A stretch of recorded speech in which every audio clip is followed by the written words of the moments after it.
combien? Moi, je dis 1-0 aussi. 3 jours qu'on dort pas beaucoup, ouais. Non. Andy Carroll, pète-moi le...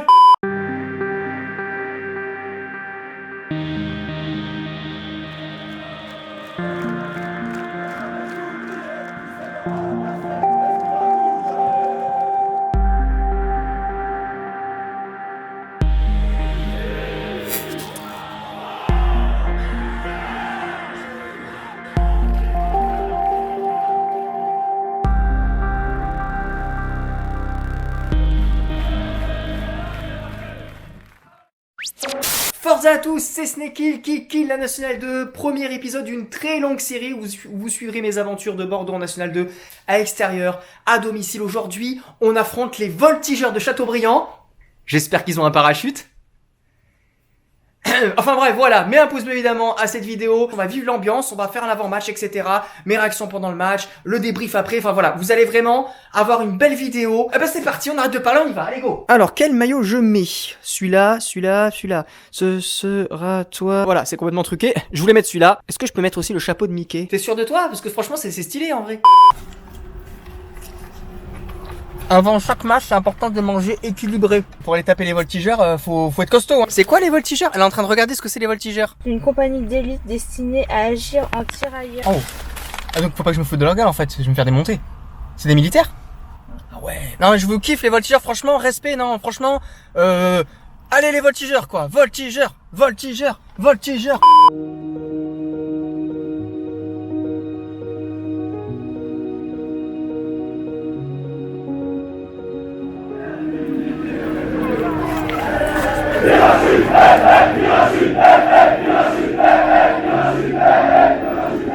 Voilà, du coup on est aux abords du stade, on a assisté à l'arrivée des supporters. Là on va aller vers la boutique. Je sais pas si c'est une vraie boutique, si c'est une boutique éphémère, si c'est comme avant, donc on va aller voir ça.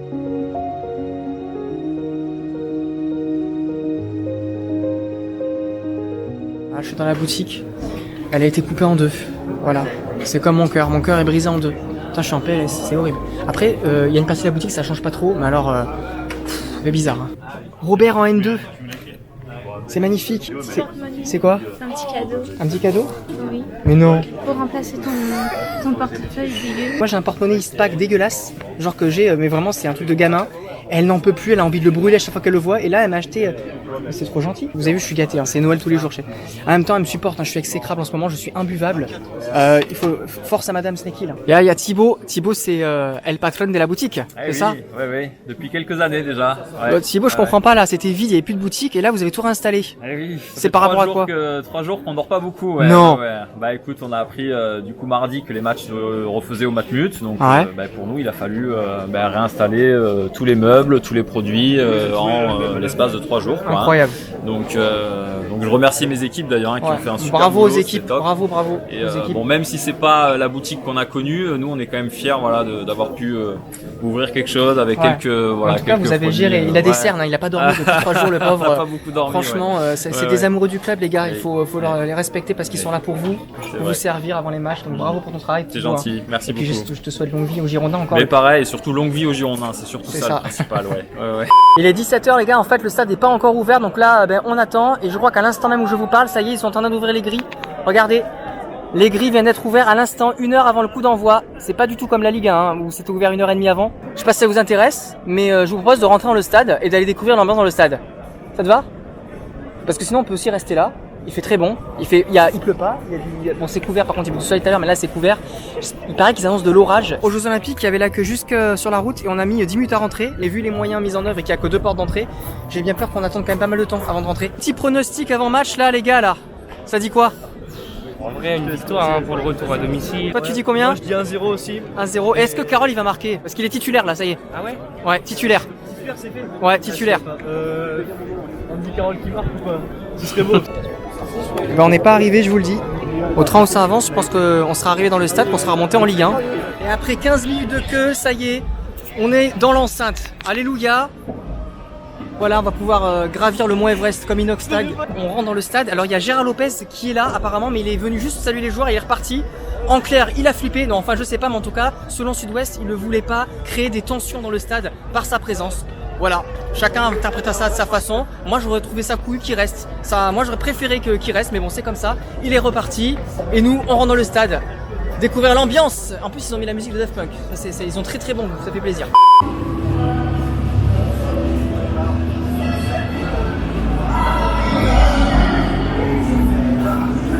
Vous voici mesdames et messieurs dans le plus grand stade de l'histoire du football amateur français. Jamais un club de N2 n'avait joué dans un stade de 42 115 places. Voilà, je vous ai dit, c'est une vidéo historique. Nous sommes dans l'histoire. Est-ce que tu sens faire partie de l'histoire là? Est-ce que tu le sens l'histoire? Est-ce que tu as la pression qui monte? Est-ce que tu as les trompes de Fallope qui s'excitent? Je sais pas comment on dit. Ça va. Avec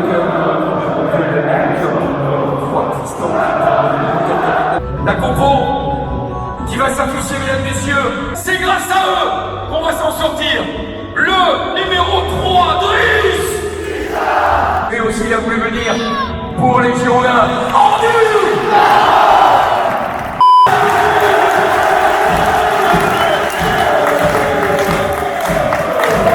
Les joueurs rentrent sur le terrain.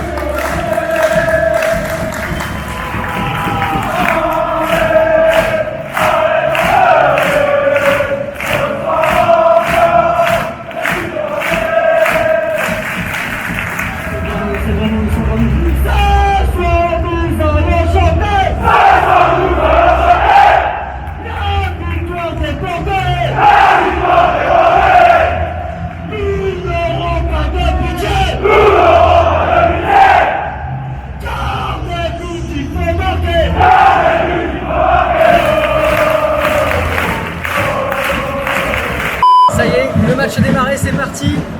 Bordeaux, Châteaubriand, let's go. Là, il faut gagner absolument. Parce qu'on a 11 points de retard sur le leader. Donc,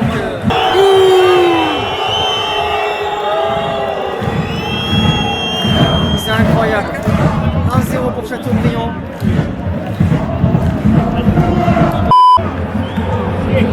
Ah mais c'est abusé, faut arrêter maintenant. Ça suffit. 2-0 pour Châteaubriand, c'est un cauchemar. Depuis l'ouverture du score, Châteaubriand joue comme le Real Madrid. Diabaté, il fait tout ce qu'il peut. Diabaté, il a sauvé déjà facile. Et sans lui, il y aurait 4-0. Enfin, c'est incroyable. Franchement, les gars, je ne sais pas ce qu'il faut faire. Je sais pas. 44 minutes de jeu juste avant la mi-temps. Je sais pas comment on va faire pour remonter la pente. Là, ça paraît très très mal engagé. Peut-être faut aller jouer en District 2 pour gagner des matchs. On sait pas. Allez, il reste 45 minutes pour aider nos joueurs dans cette seconde période pour l'instant. On est monnaie sur le score de 2. En tout cas, le ciel est plus beau que le match. Pas besoin de faire de résumé de la première période. Hein. Il s'est rien passé.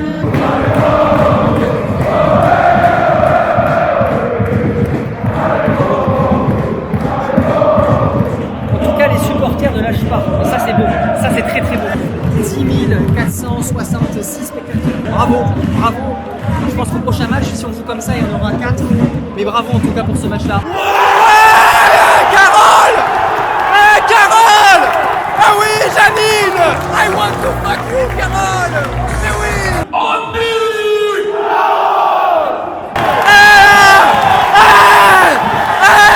Bordeaux pousse pour le 2-2. Allez! Il arrête tout. Le gardien de Châteaubriand. Le gardien de Châteaubriand. Il a la chatte qui brille. C'est incroyable. Et Châteaubriand qui va finir à 10. Le joueur Châteaubriand qui était trop en retard, du coup c'est lui qui prend le carton rouge, expulsion. Là si on n'égalise pas on est des brels, franchement. Si on n'égalise pas on est des grosses brels. Faut les faire voler les voltigeurs là. Faut les faire voler je te le dis là. Là ils vont voler en éclats comme du cristal. Allez, 28e corner de la partie pour Bordeaux. Châteaubriand mène 2-1, Bordeaux pousse, Bordeaux est à 11 contre 10. Allez, c'est maintenant.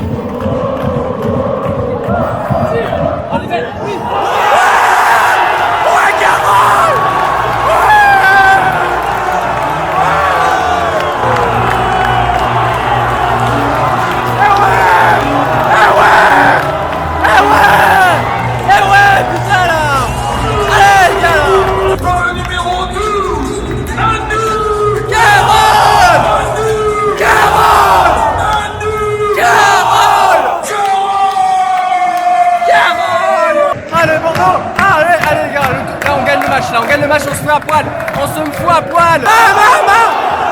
5 minutes de temps additionnel les gars. Ils vont gagner du temps, il y a 2-2.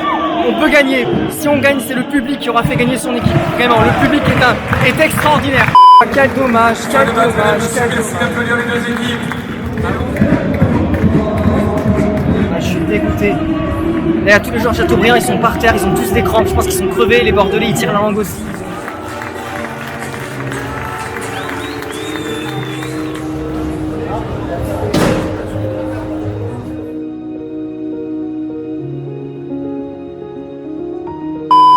Putain, on vient d'arriver dans la voiture et il pleut. On a eu une chance inouïe. Je vais prendre le volant, mais non, il faut juste que j'inspire un coup parce que là je suis à 125 pulsations par minute.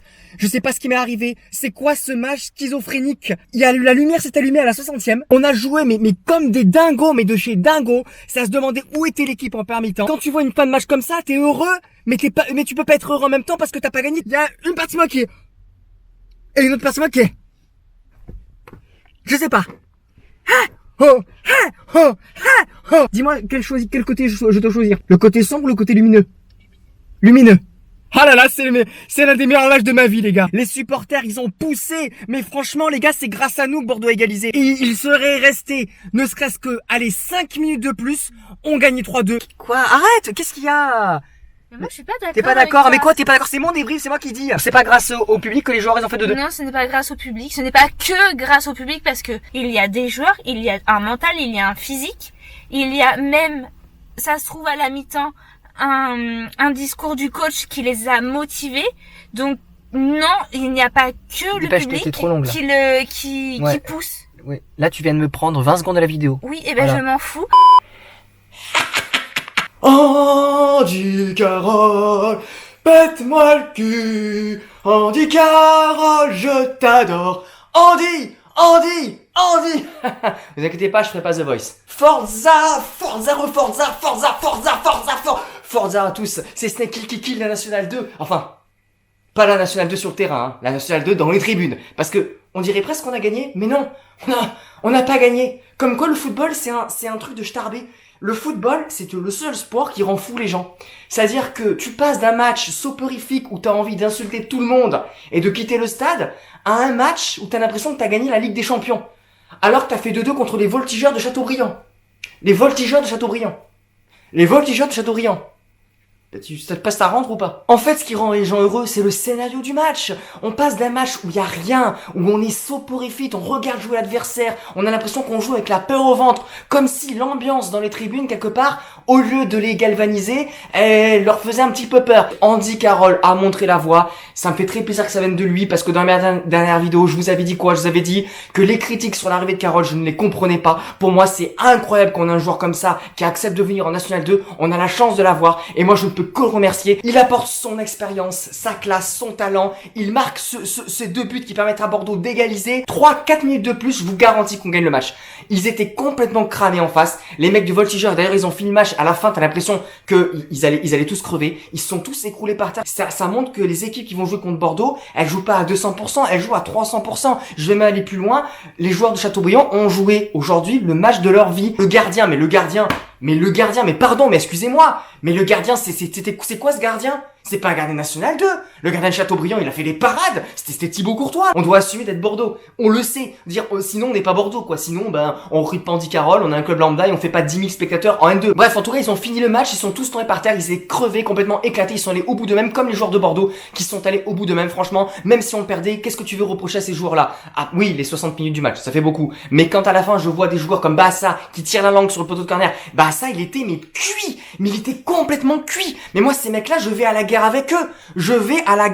Dès qu'ils se sont réveillés, dès qu'ils ont senti qu'ils avaient les moyens de faire quelque chose, ils ont embarqué le stade avec eux. Ils nous ont embarqués avec eux et nous, on les a poussés. On leur a apporté ce supplément d'âme. Parce que je vous le dis, le public, il a joué un rôle prépondérant, un rôle majeur. Le stade a tremblé. Le but de l'égalisation, j'ai vibré comme si c'était un match de Ligue 1. Je ne déconne pas, je n'exagère pas, les gars. C'est pour ça que là, je suis heureux. Je suis heureux parce que j'ai vécu des émotions positives. Oui, on a 14 points de retard sur le premier. Mais je vous l'ai dit, je le répète 1000 fois par vidéo, on ne joue pas la montée, les gars, on s'en fout, laissez-on le premier 14 points, on a quand même 2 matchs de retard, si on les gagne on revient à 8 points, et puis on verra au mois de mars, on ouvrira le journal, on regardera combien on est du premier, et on verra selon la conjoncture, selon si le collectif a été créé, selon si on enchaîne les victoires, peut-être qu'on pourra arracher la première place. Il faut pas oublier d'où on vient. Aucune préparation, aucun match amical. Et ce qu'on a produit pour moi dans les 30 dernières minutes de ce match, c'est très prometteur. Alors je préfère retenir le positif.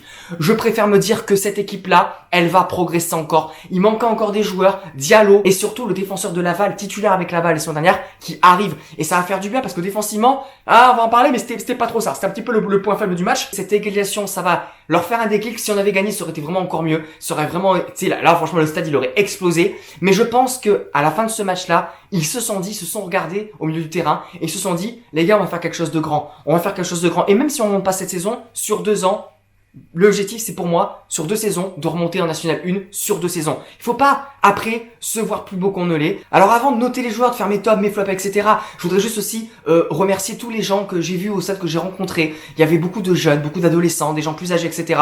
Comme d'habitude, je reçois énormément d'amour et ça fait plaisir. Et ça me fait plaisir de me dire que voilà, ce que je fais, ça vous divertit, ça vous fait plaisir. Moi, mon bonheur, c'est de vous apporter du bonheur. C'est mon rôle. Si j'arrive à faire ça, ma mission, elle est accomplie et je suis quelqu'un d'heureux. On va revenir et la nouvelle génération, elle est là, elle est au stade, elle est présente. Il y a des gamins, ils étaient au premier rang comme ça, les yeux comme ça. Et ça, c'est tellement beau. Et comme on le dit, en fait, la division importe peu. La division importe peu. Tu peux vivre des émotions même dans le foot amateur. Et ça, il y a 3 ans de ça, je ne vous aurais jamais cru. J'aurais dit oui par principe, par politesse. Mais au fond de moi, je l'aurais pas cru. Mais je peux vous garantir que c'est magique, que le football, il est magique. Peu importe la division, quand tu aimes ton club, que tu le supportes et que tu vois des emblemes comme ça, un grand club ne meurt jamais. C'est pas une phrase toute faite, c'est vrai. Je vous félicite, bravo. Bravo et merci à tous les parents qui amènent leurs enfants, qui leur font connaître ça. C'est beau. 10 900 spectateurs en National 2, l'homme du match, évidemment, le public, qui pour moi a permis aux joueurs de s'en transcender. Si on parle uniquement des joueurs, c'est évidemment Andy Carroll, doublé. C'est un bon joueur de pivot, dos au jeu, il est très très dur à prendre. Et il a c'est aussi évidemment cette qualité athlétique, il est très grand, il est très précis dans ses têtes. Deuxième but sur un corner, il fait une tête pleine lucarne. C'est un joueur, il a été recruté pour ça, pour ces qualités-là, et ça fait plaisir que dès le premier match, il arrive à montrer ses qualités. Tous les clubs de N2 qui vont affronter Bordeaux, quand elles vont voir le match de Carroll ce soir, elles vont se faire dans le froc. Hein. Il y en a, ils vont rentrer sur le terrain, ils auront déjà la crotte aux fesses. Hein. Pardonnez-moi l'expression, mais c'est ça aussi. Il va faire peur. Et le fait de faire peur aux défenses, ça va permettre d'ouvrir des brèches et de aussi, peut-être pourquoi pas mettre en bonne position Sec. Bahassa, il a été aussi incroyable. Bahassa, quel volume de jeu. Alors c'est pas le meilleur joueur du monde, évidemment, c'est un joueur de N2, etc. Mais ne sous-estimons pas ce qu'il a fait ce soir. Il a fait un match avec un gros cœur. Bien évidemment, il y aura toujours des gens qui diront que c'est pas équitable, que Bordeaux aurait dû être rétrogradé en district. Quand on sera en district, les gens diront c'est pas normal, Bordeaux devrait disparaître de la carte du football. Enfin, en fait, on a l'impression quand même que le club dérange beaucoup. Mais les gars, c'est pas notre faute si les règlements de la FFF et de la Ligue font en sorte qu'on puisse faire des recours, qu'on puisse demander à réintégrer des championnats avec des journées de retard. On n'est pas les seuls, Sochaux l'a fait également la saison dernière. Oui, c'est pas équitable, c'est factuel, c'est vrai, on peut pas dire le contraire. Il y a des équipes qui ont travaillé cet été leur mercato, qui sont prêtes depuis 2 mois et qui se retrouvent face à une équipe qui recrute tous ses joueurs après tout le monde. Et en plus de ça, l'équipe qu'on a affrontée, c'était Poitiers la première journée, c'est pas du tout la même équipe qu'aujourd'hui. Donc je comprends qu'il y a des gens qui se sentent floués. Mais ça, nous on n'y peut rien. On a été sanctionnés pour un final en fait. Il y a des lois, merde. Les dettes elles sont gelées, c'est pas moi qui fais la loi française. On est passé devant le tribunal du commerce cette semaine. Poursuite du redressement judiciaire, pas de liquidation. Donc à un moment donné, je sais pas, mais plaignez-vous, allez manifester. Et les Girondins, et c'est insupportable, et ils sont condescendants, et ils sont hautains. J'ai pas commenté le match évidemment sur ma chaîne YouTube parce que malheureusement, je n'ai pas accès à la tribune presse. Mais j'ai quand même fait un live au stade que je vous invite à découvrir sur ma chaîne Twitch. Il y a la rediff. En tout cas, je vous remercie du fond du cœur d'avoir regardé cette vidéo. J'espère que ça vous a plu, j'espère que vous avez vibré. On est où? On est là, manger des chocolatines. Et allez Bordeaux!